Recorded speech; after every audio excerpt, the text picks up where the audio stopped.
Môre almal, donderdagoggend, vandag is dit die 19de Februarie, jaar 2026, 'n lieflike dag geskenk deur Abba Vader aan ieder en elkeen van ons. My naam is Sonja Gerber. Vanoggend gaan ons so 'n bietjie gesels oor waarborg.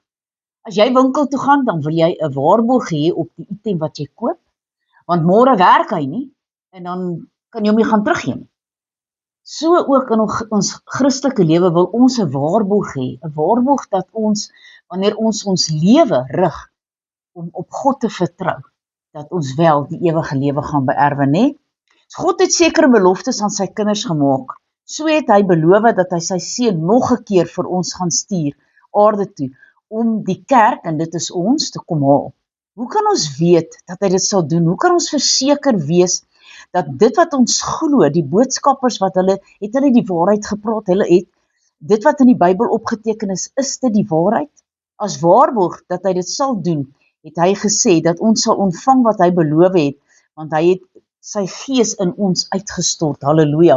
Maar kom ons gaan lees verder in sy woord, 2 Korintiërs 1 vers 20 tot 22, want hoeveel beloftes van God daar ook mag wees, in hom is hulle ja en in hom amen, tot die heerlikheid van God deur ons, maar hy wat ons saam met julle bevestig in Christus en ons gesalf het, is God, wat ons ook verseël het en die gees as onderpand in ons harte gegee het, in 2 Korintiërs 5 vers 1 tot 7, want ons weet dat ons aardse tentwoning afgebreek word, ons gebou het van God, 'n huis, nie met hande gemaak nie, ewig in die hemele, want om hierdie rede sug ons ook en ons verlang ook om met ons woning uit die hemel oorkleed te word, as ons ten minste gekleed en nie naak gevind sal word nie, want ons wat nog in die tent is sug en ons voel beswaard, omdat ons liewerste nie ontklee nie, maar oorklewe word, sodat die sterflike deur die lewe verslind kan word. Maar hy wat ons juis hiervoor toeberei het, is God, wat ons ook die gees as onderpand gegee het. Daarom het ons altyd goeie moed en weet ons dat ons in die liggaam inwoon, ons van die Here uitwoon. Want ons wandel deur die geloof en nie deur aanskouinge nie. Halleluja. Ons volgende gedeelte kom hierso uit Efesiërs 1 en ons lees van vers 7 tot 14. In hom het ons die verlossing deur sy bloed, die vergifnis van die misdade na die rykdom van sy genade, wat hy oorvloedig aan ons bewys het in alle wysheid en verstand, deurdat hy aan ons die verborgenheid van sy wil bekend gemaak het, na sy welbehae wat hy in homself voorgeneem het, om die volheid van die tye te reël, met die doel om alle dinge wat in die hemel sowel as op die aarde is, onder een hoof in Christus te verenig.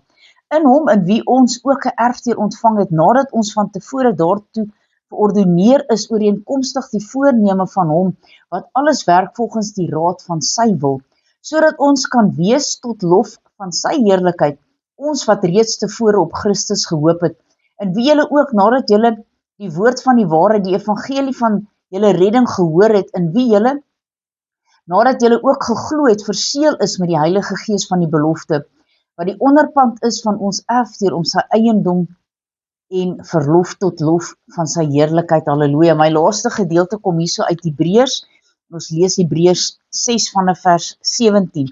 Daarom het God, omdat hy nog kragtiger aan die erfgename van die belofte, die onveranderlikheid van sy raad wou toon, dit met 'n eed gewaarborg het, sodat ons deur twee onveranderlike dinge, waarin dit onmoontlik is dat God sou lieg, kragtig bemoediging kan hê, ons wat ontvlug het, om vas te hou aan die hoop wat voorlê, en ons het dit as 'n anker van die siel, wat veilig en vas is, en ingang tot binnekant die voorhangsel, waar Jesus as die voorloper vir ons ingegaan het, hy wat volgens die orde van Melchisedek 'n hoëpriester geword het vir ewig. Kom ons bid saam. Halleluja, almagtige God en hemelse Vader. Here, ons wil net vanoggend vir U sê dankie. Dankie dat ons 'n waarborg het, dat as ons vashou in ons geloof, en ons nie wankelrig is nie, en ons absoluut net op U vertrou, dat daar 'n waarborg is, U gaan kom. U gaan kom op die wolke, om die kerk te kom haal, die bruid. Here, baie dankie dat ons dan saam met U verenig kan word. Here, baie dankie dat ons hierdie hoop het om na uit te sien. Here, ek bid dat elkeen wat so bietjie moed verloor het, dat hulle weer sal opkyk na U met nuwe moed om te weet, Daar is 'n waarborg wat U vir ons, dit is soos 'n seël wat daar gesit is op 'n item om te sê hierdie ding het waarde. Here, so het U woord waarde in ons lewe. Here, seën ieder en elkeen in hierdie dag is my gebed in Jesus naam. Halleluja. Amen.